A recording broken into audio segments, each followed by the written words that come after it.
Namaskar. Dear friends, we have already discussed what is required for communication to be successful. Whatever the sender sends must be received by a receiver, it must be received, it must be understood by him, and then there must be some feedback. So, this is a very important thing. Communication is said to be successful when the intended message reaches the receiver and is clearly understood by him. Otherwise, we can't say communication has happened. However, at times this message doesn't reach the receiver due to various barriers, due to various interferences. The intended communique will often be disturbed, leading to a condition of misunderstanding and failure of communication. Now, these barriers can be varied. There might be a large number of factors which are responsible for miscommunication happening. At times, you hear your friend say, "Oh, I'm sorry, I didn't understand that properly." You might have come across such a situation many times in your life when you don't understand a particular message conveyed to you correctly. So, what are the different types of barriers which prevent communication from happening properly? First and foremost, linguistic barriers. Linguistic barriers means those barriers in communication that are caused due to language. Language is the most commonly employed tool of communication. Most of the time we talk, most of the time we listen. So, in a globalized world today, we may have a situation where a large number of people from different countries work in the same organization. Think of a company, a multinational company, where people from all over the world who speak different languages work. So they use different languages. Besides, different employees are supposed to have different linguistic skills. Some understand, a kind of hi-fi language that we use. Some understand very simple language when it is spoken in a very simple way. So people have different competencies. Besides, different employees are supposed to have different language abilities, different linguistic skills. Some may be compatible with a particular language where others may not be so. I understand English, but I don't understand French. Suppose I need to work in France where everybody speaks French, so obviously I'll be in trouble. So this will affect the communication channel. And even if I know English, if somebody uses over complicated, unfamiliar words or technical terms, then communication will not happen. I will not be able to understand what message he is trying to convey. Secondly, there are psychological barriers. Some people you must have seen they have stage fear. When they come to the stage, they can't speak. They might have a number of ideas, but they fail to communicate properly. They might have speech disorders. They won't be able to speak properly. They have phobia, fear, depression, low self esteem. When they're in a group, they can't talk. These affect the communication process. Besides, the employee's state of mind plays a very important role in communication. When you are happy and when you are listening to somebody carefully, you understand the message clearly. Suppose you are under tremendous pressure or you are afraid of something. Can you hear what the other person is saying? Most of the time, you miss the words. So if someone has personal problems or worries concerning health, concerning family, concerning marriage, concerning where I will get a job, your employment, there might be communication problems. So psychological barriers prevent communication from happening naturally. Then there are emotional barriers. An emotionally matured person handles communication more effectively. Suppose somebody is very angry, he flies into a rage, he becomes angry quite easily, he is frustrated quite often.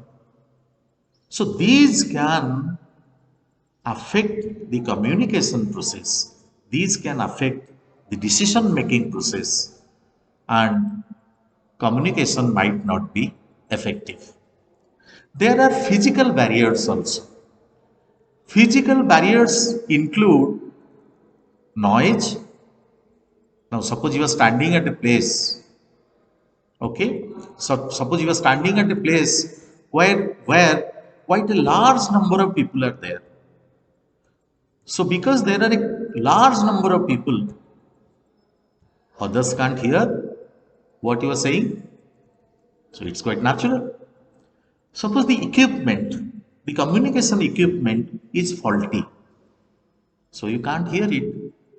And these days we use net, we use different forms of communication through internet. And if internet fails, we can't communicate properly. And suppose wrong sitting arrangement is there. So you are sitting too far away from the speaker. There is poor lighting arrangement. There is you are sitting in an environment where it is too cold or too hot. So these might prevent from effective communication from taking place. There can be cultural barriers also. In a situation where we have employees from different parts of the globe, there may be people representing different cultures. It's but natural. We go to a multinational company, we find people from China, we find people from America, we find people from the UK, we find people from outside Asia, we find people from Europe, we find people from different countries of the world. Now, something that is acceptable in one culture may not be acceptable in some other culture. So, we must try to be culturally appropriate, and we must tolerate each other's culture. We must be tolerant and we must be accepting each other's culture, because these are cultural nuances. People have different cultures, people behave differently. So we have to accept each other's culture. Then there can be psychological barriers. Certain disorders or diseases may prevent effective communication. For example, somebody has a shrill voice, somebody has ill health, somebody has poor eyesight, he can't see things properly, or hearing difficulties. He can't hear what he is being spoken to, what is being spoken. So these things might prevent communication from taking place effectively. Then there are attitudinal barriers, barriers which relate to one's attitude. Some people are introverts, they don't speak much, they remain silent, they prefer to remain silent most of the time. There are some other people who are very social, they talk a lot, they have many friends. There are others with an ego problem and inconsiderate behavior. So every person in this world has been made in a different way. So different people behave differently. There are others who are shy.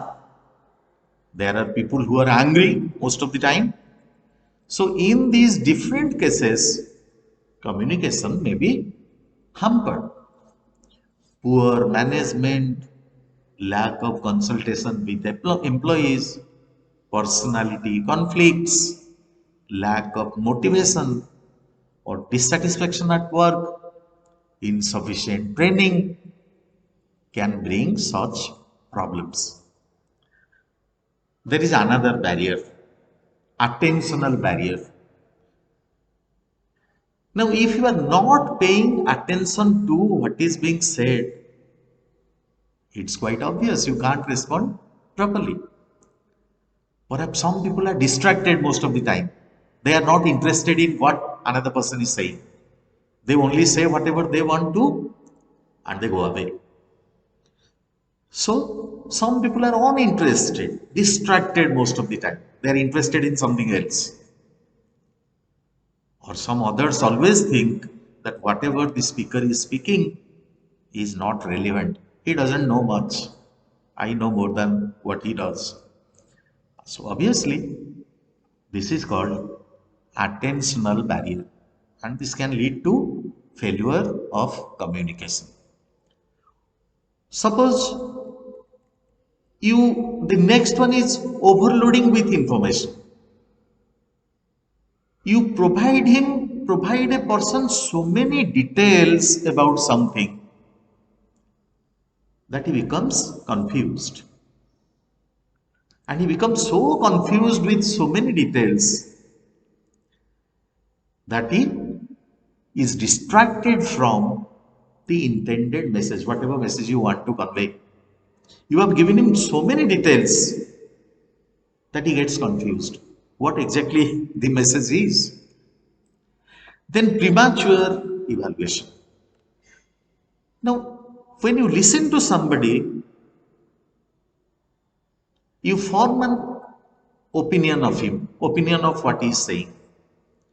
Now, prior to listening to somebody, if you form an opinion, he is a bad speaker, he is not interesting, he is boring, I don't like him. So, when you have so many judgments about him, so many evaluative feelings about him, when you don't judge him properly, even before listening to him, you form an idea of him.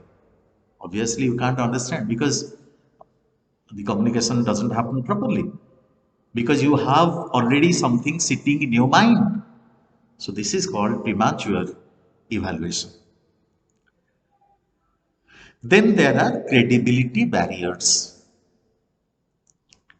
People are like to listen to somebody who has a credible and trustworthy reputation. Who likes to listen to others? We like to listen to somebody who is reputed. When Sachin Tendulkar speaks something, we listen to him. When Rahul Dravid speaks something, we listen to him. But we don't listen to somebody who is a street player, who plays in our street. So without credibility, without reputation, the listeners may be suspicious. We grow suspicious. We don't trust him. So without any trust associated with the person, we don't listen to him. So these are, my friends, are the various barriers that stand in the way of effective communication and they prevent communication from happening properly. So they can be linguistic barriers, psychological barriers, emotional barriers, physical barriers, cultural barriers, psychological barriers, physiological barriers, attitudinal barriers, attentional barriers, overloading with information, premature evaluation, or credibility barriers. So I hope this helps you understanding of the different barriers that we have. Thank you very much.